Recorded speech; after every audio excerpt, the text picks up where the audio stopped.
haunting melody of fiddles drifted through the ancient pines, a sound so beautiful it seemed to pull the very soul from your chest. But music in the Scottish Highlands at midnight, deep in a forest where no roads lead, should have been impossible. Marcus adjusted his backpack straps, the leather creaking against his shoulders as he exchanged glances with his hiking companions. The three friends had been trekking through the remote wilderness for days, following old drovers' paths that snaked between towering mountains and forgotten glens. They were experienced travelers, men who knew the Highlands like their own heartbeat. Yet none of them had ever heard of a settlement in these parts. "Could be travelers like us," whispered Jamie, his breath forming small clouds in the frigid air. "Maybe they've set up camp nearby." But Thomas shook his head, his weathered face creased with concern. At 62, he was the eldest of their group, a man who had spent his entire life walking these ancient lands. "No campfire smoke," he murmured. "And listen to that music. Those aren't modern instruments."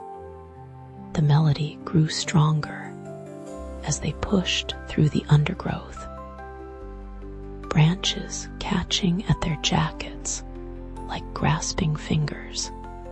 It was a traditional Scottish tune, played with such skill and passion that it seemed to resonate in their very bones. The sound of laughter drifted on the wind, light and musical, like silver bells chiming in the darkness. They emerged into a circular clearing, and what they saw defied all logic. Hundreds of figures danced in perfect synchronization, their movements flowing like water under the pale moonlight. The dancers wore traditional Highland dress, the women in flowing green gowns that seemed to shimmer with their own inner light, the men in kilts and white shirts. Musicians sat on fallen logs around the clearing's edge, their fingers flying across fiddle strings and flute holes with supernatural grace. Not a single electric light illuminated the scene, yet everything glowed with an ethereal radiance that seemed to emanate from the dancers themselves. The grass beneath their feet showed no signs of trampling, as if they moved without truly touching the earth. "A Cayley," breathed Marcus, using the Gaelic term for the traditional social gathering. But how? One of the dancing women noticed them and broke away from the group, approaching with movements so fluid she seemed to glide rather than walk. She was breathtakingly beautiful, with long auburn hair that cascaded down her back and eyes that sparkled like emeralds in the strange light. Her smile was warm and inviting, yet something about it made Marcus's skin crawl. "Welcome, travelers," she said, her voice carrying a musical quality that harmonized perfectly with the ongoing melody. "You look weary from your journey. Come, join our celebration." Jamie stepped forward eagerly, already captivated by her beauty. "What are you celebrating?" "Life," she replied, extending her hand toward him. "Love, the eternal dance that connects all souls." Thomas grabbed Jamie's arm before he could take her offered hand. The older man's instincts, honed by decades in the wilderness, screamed danger. "We should go," he whispered urgently. "This isn't natural." But the woman laughed, a sound like crystal chimes in a gentle breeze. "Natural? What is more natural than music and dance under the stars? Come, don't let fear rob you of joy." More dancers had noticed them now, beautiful women in green, who approached with the same gliding gait, their smiles identical and somehow predatory. They formed a semicircle around the three men, their movements perfectly coordinated without any apparent communication. "Just one dance," cooed another woman, this one with hair like spun gold. "Surely you wouldn't refuse such a small request." Marcus felt his resolve weakening. The music seemed to wrap around his mind like silk, making coherent thought increasingly difficult. His feet began to move of their own accord, tapping out the rhythm on the forest floor. Beside him, Jamie was already swaying, his eyes glazed with an expression of rapturous surrender. "The music," Thomas gasped, pressing his hands against his temples. "It's in our heads." The auburn-haired woman stepped closer, her green dress rustling like autumn leaves. "Don't fight it, old man. Fighting only makes the end more painful." That single word, "end," cut through the musical haze like a blade. Thomas's eyes widened as fragments of half-remembered folklore crashed together in his mind. Beautiful women in green, dancing in the forest, travelers who vanished without a trace. "Beabhin Sith," he whispered, the Gaelic words tasting like copper on his tongue.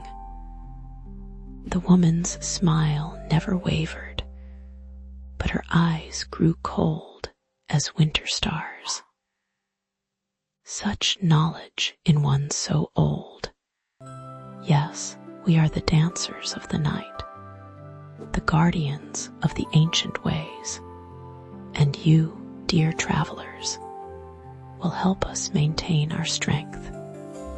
The music crescendoed, and suddenly all three men found themselves pulled into the dancing circle.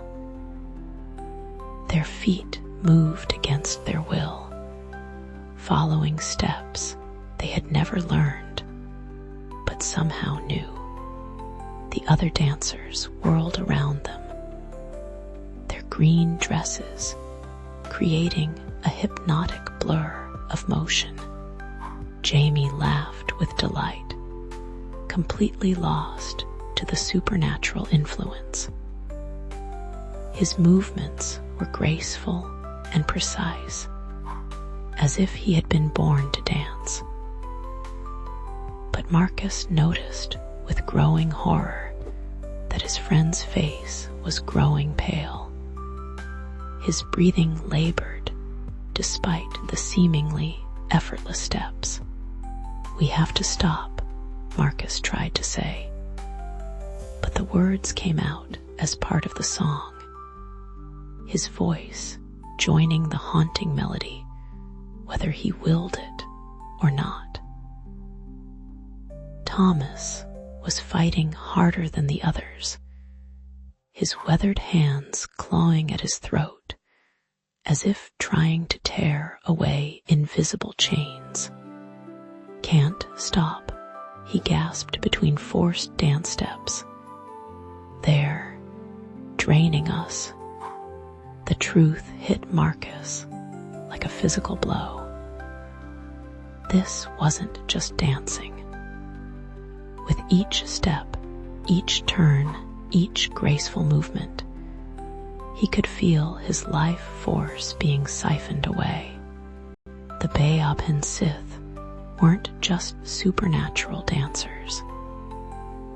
They were vampiric entities that fed on the vital essence of their victims, sustaining themselves through the ancient ritual of the Cayley.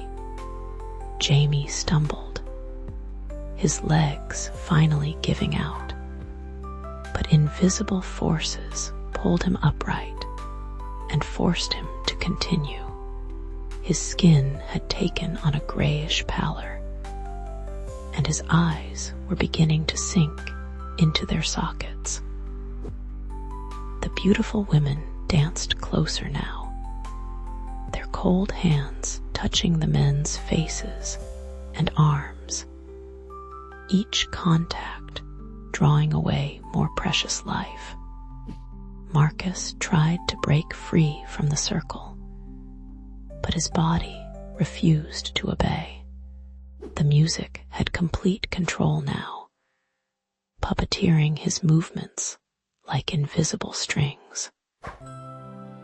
Around the clearing's edge, he could see other figures, shadowy forms that must have been previous victims, forever trapped in this nightmarish dance. Thomas collapsed first, his aged body unable to withstand the supernatural drain. But even as he fell, his legs continued to kick and twitch in rhythm with the music, his life force being consumed down to the very last drop. The auburn-haired woman leaned close to Marcus, her breath like ice against his ear. "Soon you'll understand the true beauty of our dance," she whispered. "Death is just another step in the eternal choreography." Jamie's eyes rolled back in his head, showing only white, but still he danced. His movements had become jerky and unnatural, like a marionette controlled by a drunk puppeteer. Foam flecked the corners of his mouth, and his skin had turned the color of old parchment. Marcus felt his own strength failing, his vision beginning to blur at the edges. The forest spun around him in a nauseating whirl of green dresses and pale faces. His heart hammered against his ribs like a caged bird, each beat weaker than the last. But as consciousness began to slip away, he noticed something that filled him with a final surge of desperate hope. The music was growing fainter, the first hint of dawn touching the eastern horizon. The Beabhin Sith glanced nervously at the sky, their perfect synchronization faltering for just a moment.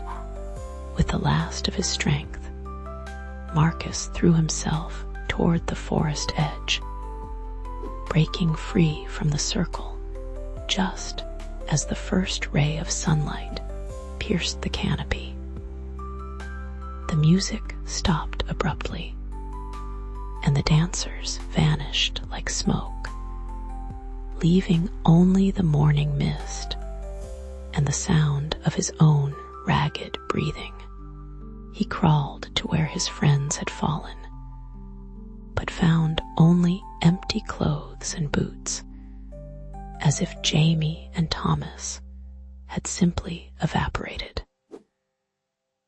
The clearing showed no signs of the night's festivities, just ordinary grass and fallen leaves.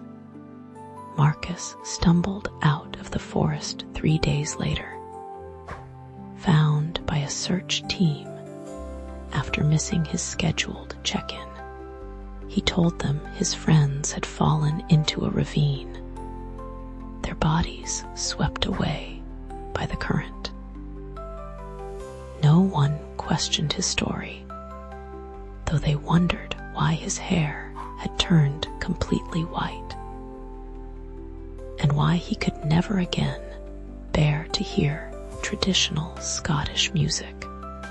Sometimes, on quiet nights when the wind is still, hikers in the Scottish Highlands report hearing distant fiddle music drifting through the trees. Those wise enough to recognize the sound turn and walk quickly in the opposite direction, because the Bayabhin Sith are always looking for new partners for their eternal dance.